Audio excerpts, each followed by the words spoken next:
फासे pharmacy की इस नई वीडियो में आप सभी स्टूडेंट्स का स्वागत है। तो आप आज की इस वीडियो में हम देखेंगे, जैसा कि इस वीडियो का टाइटल भी है, डी फॉर्म एग्ज़ाम्स की तैयारी कैसे करें। कहने को ये एक बहुत आसान सवाल है, पढ़ाई करनी है, पास हो जाना है। लेकिन हम आपको ये बताएंगे कि आप पढ़ाई भी कैसे करें। पढ़ाई करने से मतलब ये है कि बहुत सारी चीज़ें ऐसी हैं जिनको अगर आप सही तरीके से पढ़ेंगे तो कम मेहनत के साथ आप पास हो सकते हैं। डी फॉर्म एग्ज़ाम से यहाँ पर जो मतलब है वो है कि अगर हम बात करें D pharm first year, D pharm second year, इन क्लासेस के रेगुलर एग्ज़ाम्स की तैयारी के बारे में, साथ में किसी तरीके का बच्चा जो डी फॉर्म सेकेंड ईयर में है और उसकी बैक है, तो बैक एग्ज़ाम्स की तैयारी, साथ में डी फॉर्म सेकेंड ईयर के बच्चे जो पास हो गए लेकिन उनकी स्पेशल बैक एग्ज़ाम्स हैं, तो उनकी तैयारियों के बारे में भी हम बात करेंगे। तो ये जो वीडियो है, ये वीडियो आपके कुछ सवालों के जवाब देगी। मेरा मानना है कि जब ये वीडियो ख़त्म होगी तो आपको कुछ सवालों के जवाब मिल चुके होंगे। इनमें से कुछ सवाल ऐसे हैं जो केवल फर्स्ट ईयर के बच्चों के मन में होंगे, क्योंकि सेकेंड ईयर के बच्चों को बहुत कुछ पहले से ही एग्ज़ाम्स के बारे में पता होता है। लेकिन फिर भी मैंने ये कुछ सवाल यहाँ पे लिखे हैं जिनके अंतर्गत ये वीडियो पूरी बनेगी। तो जैसा कि मैं सवाल आप स्क्रीन पर देख पा रहे होंगे कि पहला सवाल है कि पेपर हिंदी में आता है या अंग्रेजी में। इस सवाल के जवाब में एक और सवाल है कि पेपर को हिंदी में लिखा जाए या अंग्रेजी में। तो ये भी देखना होगा कि कुछ सवाल ऐसे होंगे जिनके जवाबों में भी कुछ सवाल होंगे कि हम लिखें किस भाषा में पेपर को, हिंदी में या अंग्रेजी में।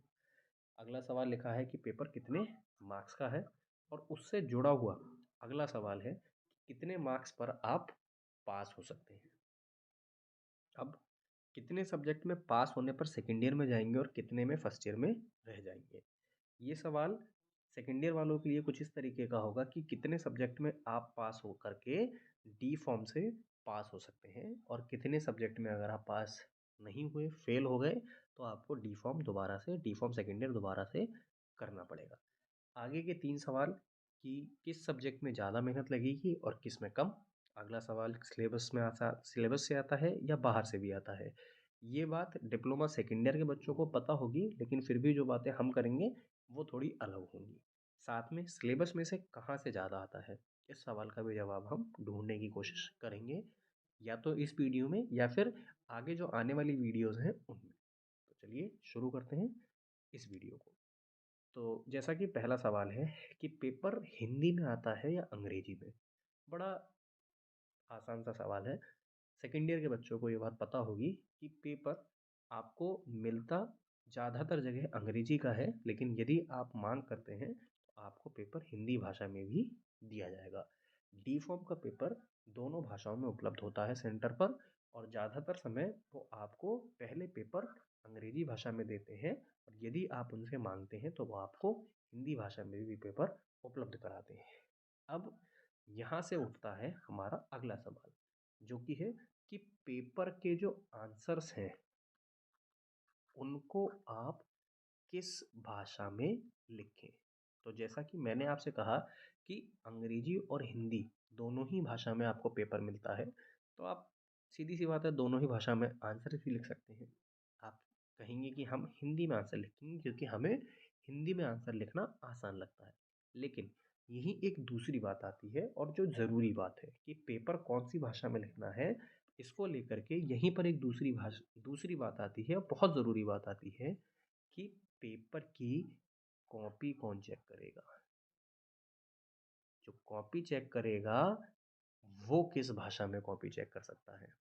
तो मैं आपको बताता हूँ, आपकी कॉपी चेक करने के लिए कोई पीएचडी, एम फॉर्म या फिर बी फॉर्म किया हुआ व्यक्ति ही आपकी कॉपी चेक कर सकता है। और ये तीनों ही पढ़ाइयाँ केवल और केवल इंग्लिश में होती है।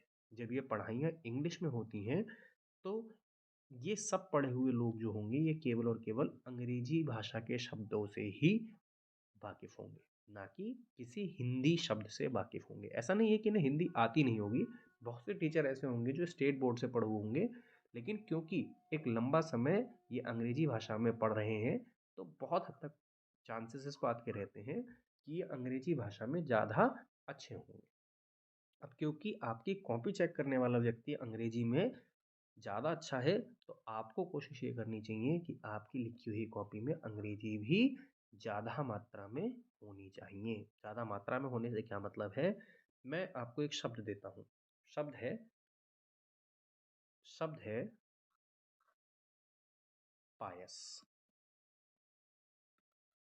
आपने किसी एक उत्तर के अंदर ये एक हेडिंग डाला पायस। बहुत से अंग्रेजी के टीचर ऐसे होंगे, मतलब फार्मेसी के टीचर जिन्होंने इंग्लिश में पढ़ाई की है, उन्हें ये पता ही नहीं होगा इस शब्द का मतलब क्या होता है, जबकि इस शब्द को अंग्रेजी में कहते हैं इमल्शन। तो ये शब्द ही आपको बता रहा है कि कैसे हिंदी लिखने से और अंग्रेजी लिखने से आपके मार्क्स में फ़र्क आता है। क्योंकि बहुत बार ऐसा होगा कि आपके लिखे हुए शब्द के बारे में टीचर को पता ही नहीं होगा, क्योंकि आपने उसका हिंदी शब्द इस्तेमाल किया है। तो आप कोशिश कीजिए कि आप पेपर को ज़्यादा से ज़्यादा अंग्रेजी में लिखिए। ज़्यादा से ज़्यादा अंग्रेजी में लिखने से मेरा मतलब ये है कि कुछ शब्द ऐसे होते हैं जिनको आपको अंग्रेजी में ही लिखना चाहिए। आप आम बोलचाल की भाषा के शब्दों को हिंदी में इस्तेमाल कर सकते हैं सेंटेंस बनाने के लिए। ठीक है? तो मेरे हिसाब से आपको इस सवाल का जवाब मिल गया होगा। अब बढ़ते हैं हमारे अगले सवाल की ओर। पेपर कितने मार्क्स का होता है? जो फर्स्ट ईयर के बच्चे हैं, खास करके ये सवाल उनके लिए है। बाहर आप जो फाइनल एग्ज़ाम्स देने जाते हैं या जिनको हम एक्सटर्नल एग्ज़ाम्स बोलते हैं, वो एग्ज़ाम्स आपके आते हैं 80 नंबर के। सेकंड ईयर के भी सारे एग्ज़ाम्स 80 नंबर के होते हैं, केवल ईवीएस का एक एग्ज़ाम होता है जो 50 नंबर का आता है। ठीक? अब यहाँ पर होता क्या है, ये हो गया आपका एक्सटर्नल एग्ज़ाम।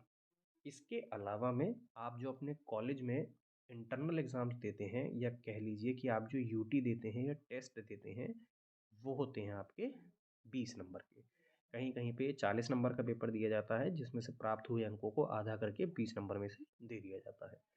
तो ये इंटरनल और एक्सटर्नल का जो खेल है, ये हमारे अगले सवाल के जवाब में काम में आएगा। तो देखते हैं हमारा अगला सवाल क्या है। हमारा अगला सवाल है कि कितने मार्क्स पर पास हो जाते हैं। जैसा कि यहाँ पर मैंने पहले से ही ये लिखा हुआ है कि हमने देखा था इंटरनल मार्क्स कितने हैं। इंटरनल मार्क्स हैं 20 और एक्सटर्नल मार्क्स हैं 80।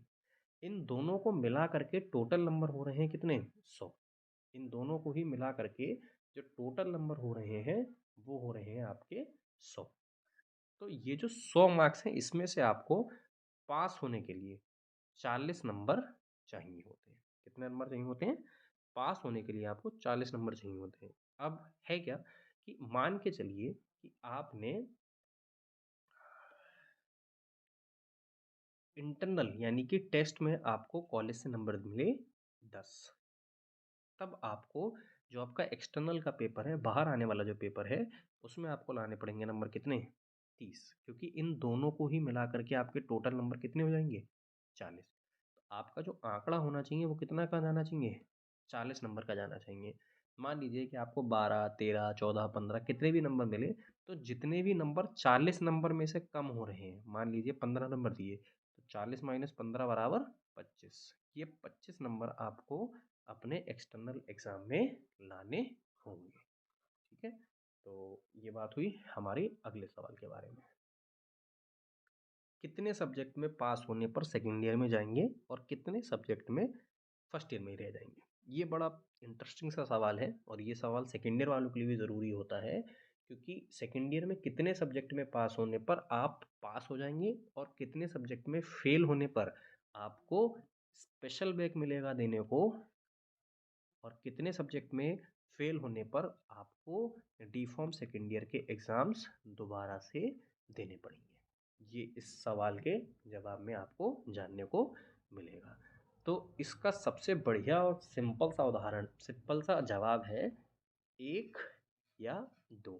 ये 2 सब्जेक्ट कह लीजिए जिनमें यदि आप फेल हो गए तो आप फर्स्ट ईयर में हैं, तो आपको सेकेंड ईयर में भेज दिया जाएगा, और यदि आप सेकेंड ईयर में हैं तो आपको स्पेशल बैक देने की परमिशन मिलेगी। लेकिन यदि आपकी बैक 3 या इससे अधिक हैं, तब आप फर्स्ट ईयर में हैं तो यहीं रह जाएंगे, और सेकेंड ईयर में हैं तब भी आप यहीं रह जाएंगे। यहीं रहने से मतलब है कि आपको फर्स्ट ईयर के पेपर दोबारा देने होंगे और सेकेंड ईयर के पेपर सेकेंड ईयर वाले बच्चों को दोबारा देने होंगे। यानी कि अगर आप पास होना चाहते हैं तब आपको 1 या 2 कुछ भी बैक नहीं होनी चाहिए। सेकेंड ईयर में है स्पेशल बैक का केस अगर बनेगा वो कब बनेगा, जब आप 1 या 2 सब्जेक्ट में फेल हैं, लेकिन अगर आपकी 3 या उससे ज़्यादा सब्जेक्ट में बैक आ गई या आप उनमें फेल हो गए तो आप फेल ही माने जाएंगे और आपको सेकेंड ईयर के पेपर दोबारा से सारे देने पड़ेंगे। फर्स्ट ईयर के बच्चों के लिए यदि आप 5 में से 3 सब्जेक्ट्स में यदि आप 5 में से 3 सब्जेक्ट्स में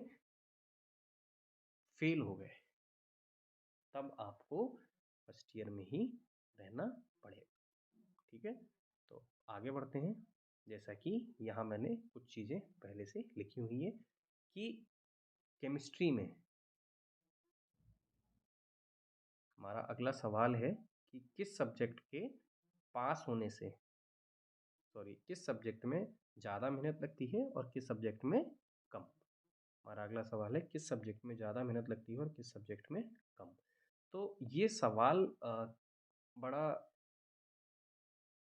जनरल है। क्यों जनरल है? क्योंकि ज़्यादा मेहनत और कम मेहनत ऐसा कुछ है नहीं, लेकिन अगर आप देखें तो बहुत कुछ है।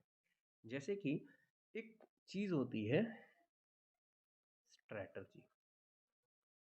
स्ट्रैटर्जी का मतलब होता है कि आप प्लानिंग करें। तो कुछ सब्जेक्ट्स ऐसे हैं जिनमें यदि आप सही प्लानिंग और सही स्ट्रैटर्जी की मदद लें तो आपकी कम मेहनत में ही काम हो सकता है। कुछ सब्जेक्ट्स ऐसे हैं जिन सब्जेक्ट्स में आप स्ट्रैटजी और प्लानिंग से काम करके बहुत आसानी से चीज़ों को पास कर सकते हैं।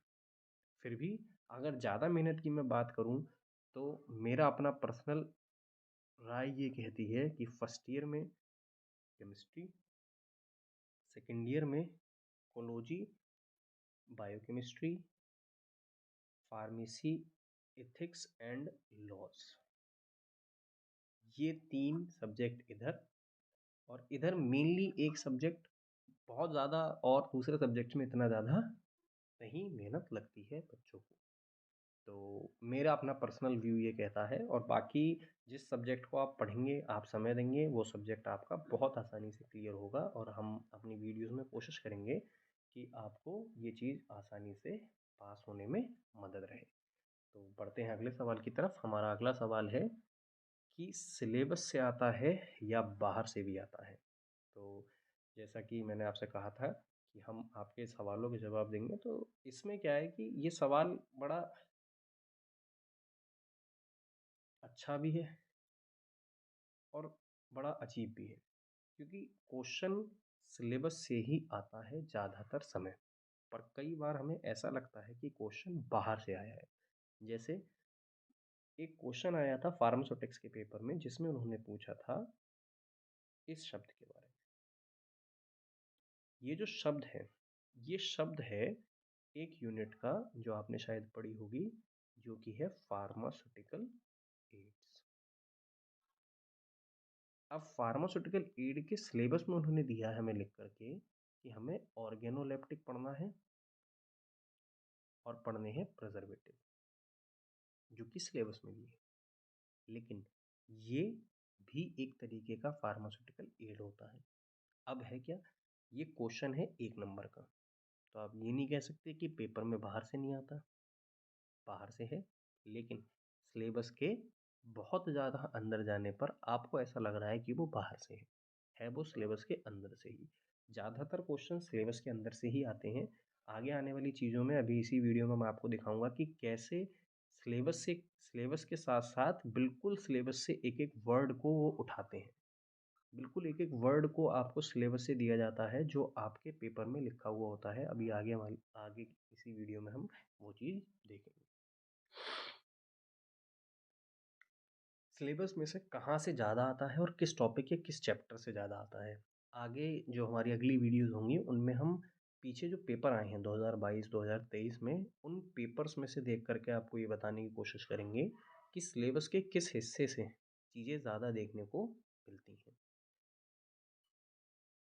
अब देखते हैं ये जिस पेपर एनालिसिस की मैं बात कर रहा हूँ 2022 में फार्मास्यूटिक्स के पेपर में उन्होंने क्या पूछा। जैसे कि इन्होंने पूछा फार्मेसी ऐसा करियर के बारे में। अगर आप यहाँ देखेंगे तो फार्मेसी ऐसा करियर बिल्कुल साफ साफ यहाँ बिल्कुल डिट्टो उठा करके दिया गया था। साथ में आपसे पूछा गया था salient feature of Indian pharmacopoeia. यहाँ क्वेश्चन आया salient feature of 8th edition of Indian pharmacopoeia. इसी तरीके से preservative and their types question आया प्रिजर्वेटिव एंड देयर टाइप्स। मैंने इन क्वेश्चन को थोड़ा छोटा करके लिखा है, लैंग्वेज बदली हुई होगी, लेकिन जो पूछा जा रहा है वो बिल्कुल वही चीज़ है जो सिलेबस में उन्होंने पहले से लिख रखी। तो जो बात मैं कहना चाहता हूँ कि अगर आप सिलेबस भी ढंग से देखेंगे तो कई बार आपको ये देखने मिलेगा कि चीज़ें सिलेबस से वो सीधे सीधे उठा करके दे रहे हैं। ये तो फर्स्ट ईयर का सब्जेक्ट था। यहाँ पर ये सेकेंड ईयर के सब्जेक्ट के लिए भी आप देखिए कि सेकेंड ईयर के सब्जेक्ट में 2023 के पेपर में बायोकेमिस्ट्री में कहाँ से उन्होंने क्या पूछा था। तो जैसा कि आप ये देख सकते हैं, ये देखिए कार्बोहाइड्रेट की डेफिनेशन और उसका क्लासिफिकेशन, डिफाइन कार्बोहाइड्रेट और क्लासीफाई देम।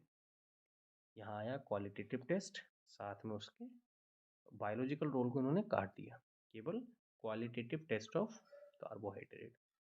अगर आप देखेंगे प्रोटीन्स और उसका क्लासिफिकेशन, तो मतलब वही है कि आपको क्या देखने मिल रहा है कि जो चीज़ उन्होंने सिलेबस में दी है बिल्कुल उसी तरीके से आपको क्वेश्चंस पेपर में पूछे जा रहे हैं। ये सारे ही क्वेश्चन लॉन्ग और शॉर्ट दोनों ही तरीके के क्वेश्चंस मैं आपको बता रहा था। तो आगे की वीडियोस में हम इस तरीके की बाकी सब्जेक्ट्स की पेपर एनालिसिस भी देखेंगे। फिलहाल आज की वीडियो में इतना ही, और मेरी तरफ से आप सभी को वीडियो देखने के लिए